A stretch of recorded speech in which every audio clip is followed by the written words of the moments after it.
I watched my mother grow smaller and smaller until she disappeared into the door of Dr. Gordon's office building.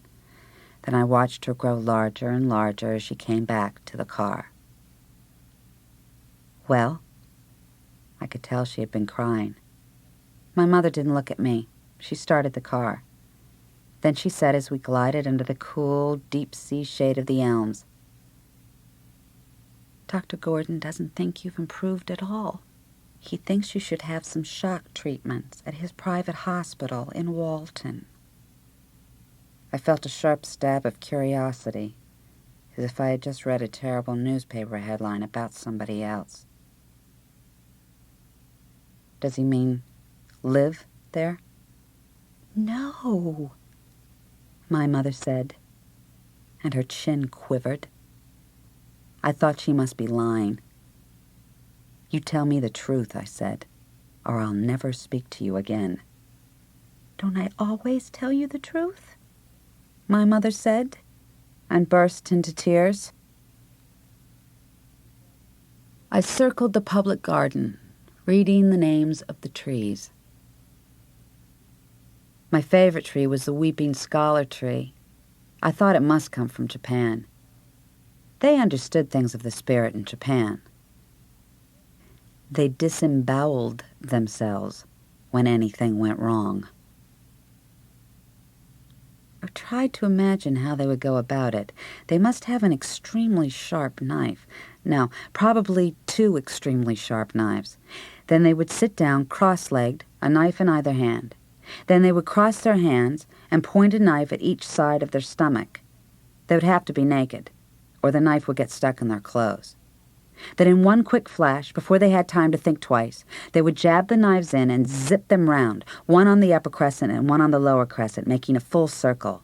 Then their stomach skin would come loose like a plate, and their insides would fall out, and they would die. It must take a lot of courage to die like that. My trouble was, I hated the sight of blood. I climbed after Dr. Gordon's dark-jacketed back. Downstairs in the hall, I had tried to ask him what the shock treatment would be like, but when I opened my mouth, no words came out. My eyes only widened and stared at the smiling, familiar face that floated before me like a plate full of assurances. At the top of the stairs, the garnet-colored carpet stopped. A plain, brown linoleum tacked to the floor took its place and extended down a corridor lined with shut white doors. As I followed Dr. Gordon, a door opened somewhere in the distance, and I heard a woman shouting. All at once, a nurse popped around the corner of the corridor ahead of us, leading a woman in a blue bathrobe with shaggy, waist-length hair. Dr. Gordon stepped back, and I flattened against the wall. As the woman was dragged by, waving her arms and struggling in the grip of the nurse, she was saying, "I'm going to jump out the window. I'm going to jump out the window. I'm going to jump out the window." Dumpy and muscular in her smudge-fronted uniform, the wall-eyed nurse brought her face up to mine with a large, conspiratorial grin and hissed, as if to reassure me, "She thinks she's going to jump out the window, but she can't jump out the window because they're all barred." And as Dr. Gordon led me into a bare room at the back of the house, I saw that the windows in that part were indeed barred, and that the room door and the closet door and the drawers of the bureau and everything that opened and shut was fitted with a keyhole so it could be locked up. I lay down on the bed. The wall-eyed nurse came back. She unclasped my watch and dropped it in her pocket. Then she started tweaking the hairpins from my hair. Dr. Gordon was unlocking the closet. He dragged out a table on wheels with a machine on it and rolled it behind the head of the bed. The nurse started swabbing my temples with a smelly grease. As she leaned over to reach the side of my head nearest the wall, her fat breast muffled my face like a cloud or a pillow. A vague, medicinal stench emanated from her flesh. "Don't worry," the nurse grinned down at me. "Their first time, everybody's scared to death." I tried to smile, but my skin had gone stiff like parchment. Dr. Gordon was fitting 2 metal plates on either side of my head. He buckled them into place with a strap that dented my forehead and gave me a wire to bite. I shut my eyes. There was a brief silence, like an indrawn breath. Then something bent down and took hold of me and shook me like the end of the world.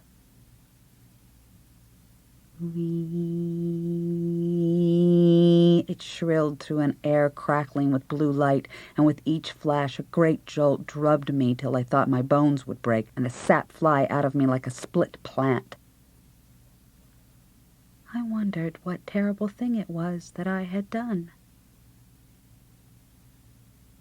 I was sitting in a wicker chair, holding a small cocktail glass of tomato juice.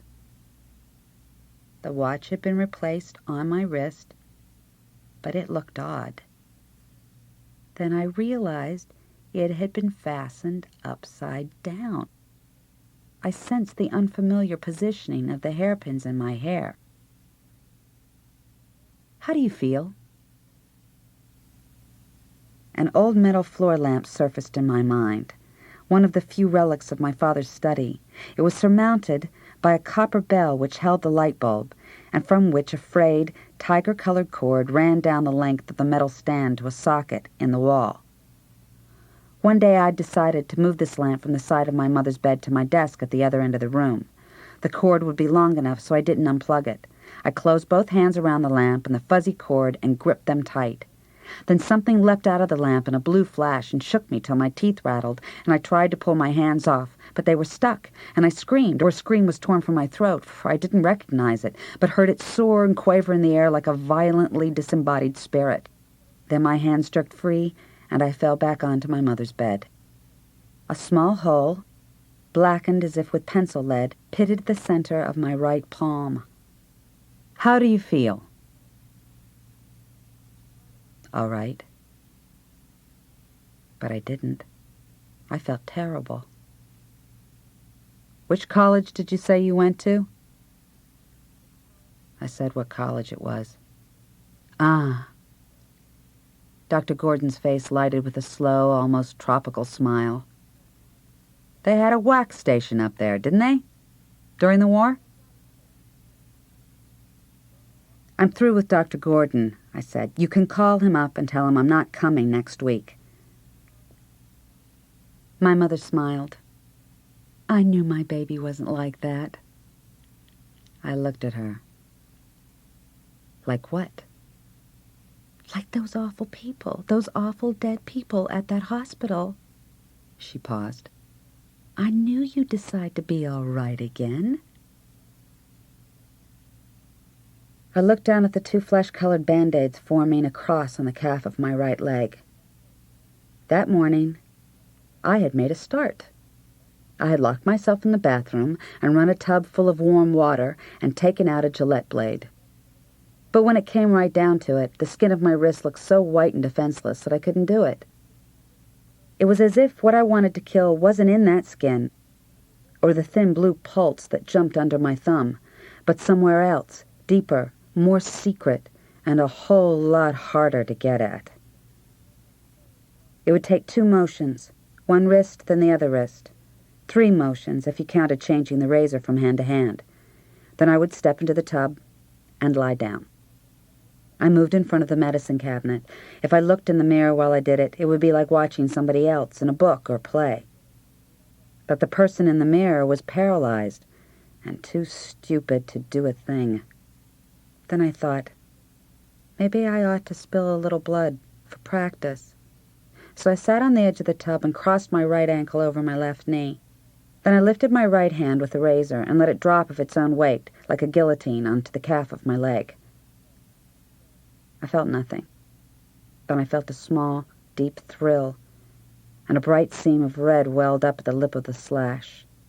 The blood gathered darkly like fruit and rolled down my ankle into the cup of my black patent leather shoe. I thought of getting into the tub then, but I realized my dallying had used up the better part of the morning and that my mother would probably come home and find me before I was done. So I bandaged the cut, packed up my Gillette blades, and caught the 11:30 bus. The log I sat on was lead-heavy and smelled of tar.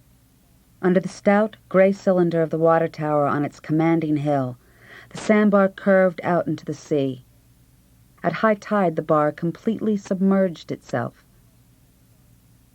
I hadn't counted on the beach being overrun with summer people. In the 10 years of my absence, fancy blue and pink and pale green shanties had sprung up on the flat sands of the point like a crop of tasteless mushrooms. I was the only girl on the beach in a skirt and high heels, and it occurred to me I must stand out. I had removed my patent leather shoes after a while, for they had foundered badly in the sand. It pleased me to think they would be perched there on the silver log, pointing out to sea like a sort of soul compass, after I was dead. I fingered the box of razors in my pocketbook. Then I thought how stupid I was.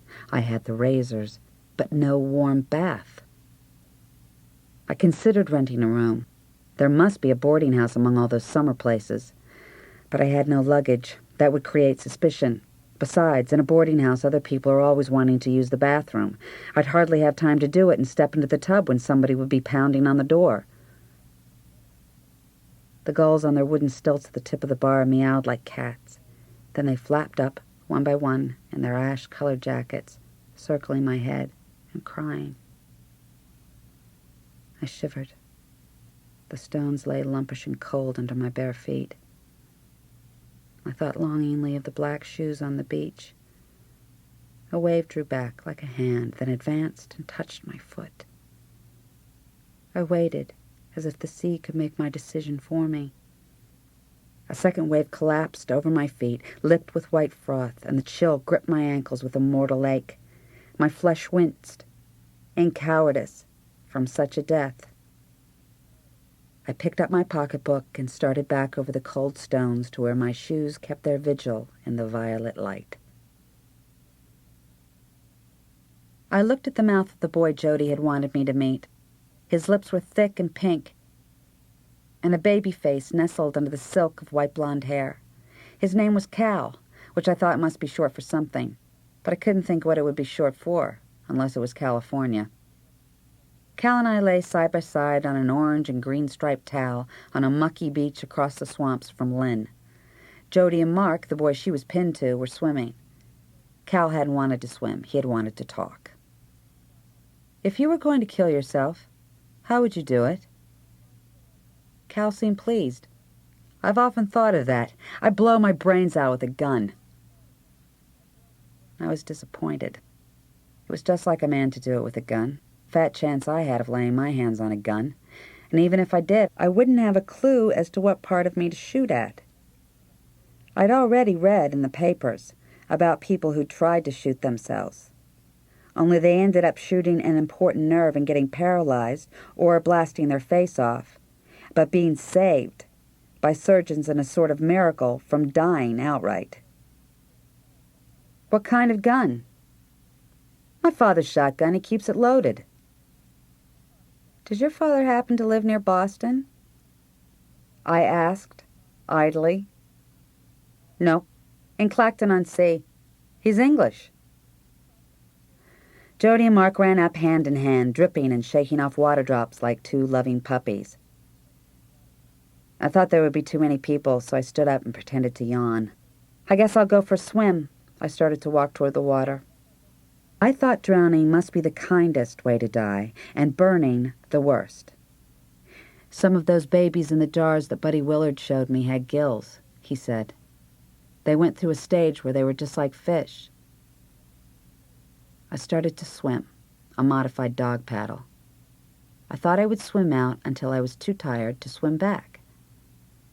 As I paddled on, my heartbeat boomed like a dull motor in my ears.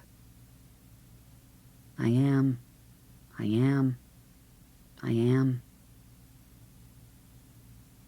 That morning, I tried to hang myself. I had taken the silk cord of my mother's yellow bathrobe as soon as she left for work, and, in the amber shade of the bedroom, fashioned it into a knot that slipped up and down on itself. It took me a long time to do this, because I was poor at knots and had no idea how to make a proper one. Then I hunted around for a place to attach the rope. The trouble was, our house had the wrong kind of ceilings. The ceilings were low, white and smoothly plastered, without a light fixture or a wood beam in sight. After a discouraging time of walking about with a silk cord dangling from my neck like a yellow cat's tail and finding no place to fasten it, I sat on the edge of my mother's bed and tried pulling the cord tight. But each time I would get the cord so tight I could feel a rushing in my ears and a flush of blood in my face, my hands would weaken and let go, and I would be all right again. Then I saw that my body had all sorts of little tricks, such as making my hands go limp at the crucial second, which would save it, time and again, whereas if I had the whole say, I would be dead in a flash. I would simply have to ambush it with whatever sense I had left, or it would trap me in its stupid cage for 50 years without any sense at all. And when people found out my mind had gone, as they would have to sooner or later, in spite of my mother's guarded tongue, they would persuade her to put me into an asylum where I could be cured. Only my case was incurable. Lately, I had considered going into the Catholic Church. I knew the Catholics thought killing yourself was an awful sin, but perhaps, if this was so, they might have a good way to persuade me out of it. Of course, I didn't believe in life after death, or the virgin birth, or the Inquisition, or the infallibility of that little monkey-faced pope or anything. But I didn't have to let the priest see this. I could just concentrate on my sin, and he would help me repent. I imagined myself going to some Boston priest. It would have to be Boston, because I didn't want any priest in my hometown to know I'd thought of killing myself. Priests were terrible gossips. I would be in black, with my dead white face, and I would throw myself at this priest's feet and say, "Oh, Father, help me." The minute the car tires crunched off down the drive and the sound of the motor faded, I jumped out of bed and hurried into my white blouse and green-figured skirt and black raincoat. I went downstairs and picked up a pale blue envelope from the dining room table and scrawled on the back in large, painstaking letters, "I am going for a long walk." I propped the message where my mother would see it the minute she came in. Then I laughed. I had forgotten the most important thing. I ran upstairs and dragged a chair into my mother's closet. Then I climbed up and reached for the small green strongbox on the top shelf. I could have torn the metal cover off with my bare hands, the lock was so feeble, but I wanted to do things in a calm, orderly way. I pulled out my mother's upper right-hand bureau drawer and slipped the blue jewelry box from its hiding place under the scented Irish linen handkerchiefs. I unpinned the little key from the dark velvet. Then I unlocked the strongbox and took out the bottle of new pills. There were more than I had hoped. There were at least 50. If I had waited until my mother doled them out to me night by night, it would have taken me 50 nights to save up enough. And in 50 nights, college would have opened, and my brother would have come back from Germany, and it would be too late. I pinned the key back in the jewelry box among the clutter of inexpensive chains and rings, put the jewelry box back in the drawer under the handkerchiefs, returned the strongbox to the closet shelf, and set the chair on the rug in the exact spot I had dragged it from. Then I went downstairs and into the kitchen. I turned on the tap and poured myself a tall glass of water. Then I took the glass of water and the bottle of pills and went down into the cellar. A dim undersea light filtered through the slits of the cellar windows. Behind the oil burner, a dark gap showed in the wall at about shoulder height and ran back under the breezeway, out of sight. The breezeway had been added to the house after the cellar was dug and built out over this secret earth-bottomed crevice. A few old, rotting fireplace logs blocked the whole mouth. I shoved them back a bit. Then I set the glass of water and the bottle of pills side by side on the flat surface of one of the logs and started to heave myself up. It took me a good while to heft my body into the gap, but at last, after many tries, I managed it and crouched at the mouth of the darkness, like a troll. The earth seemed friendly under my bare feet, but cold. I wondered how long it had been since this particular square of soil had seen the sun. Then, One after the other, I lugged the heavy, dust-covered logs across the whole mouth. The dark felt thick as velvet. I reached for the glass and bottle, and carefully on my knees, with bent head, crawled to the farthest wall. Cobwebs touched my face with the softness of moths. Wrapping my black coat around me like my own sweet shadow, I unscrewed the bottle of pills and started taking them swiftly between gulps of water, one by one by one. At first nothing happened, but as I approached the bottom of the bottle, red and blue lights began to flash before my eyes. The bottle slid from my fingers, and I lay down. The silence drew off, bearing the pebbles and shells and all the tatty wreckage of my life. Then, at the rim of vision, it gathered itself, and in one sweeping tide, rushed me to sleep.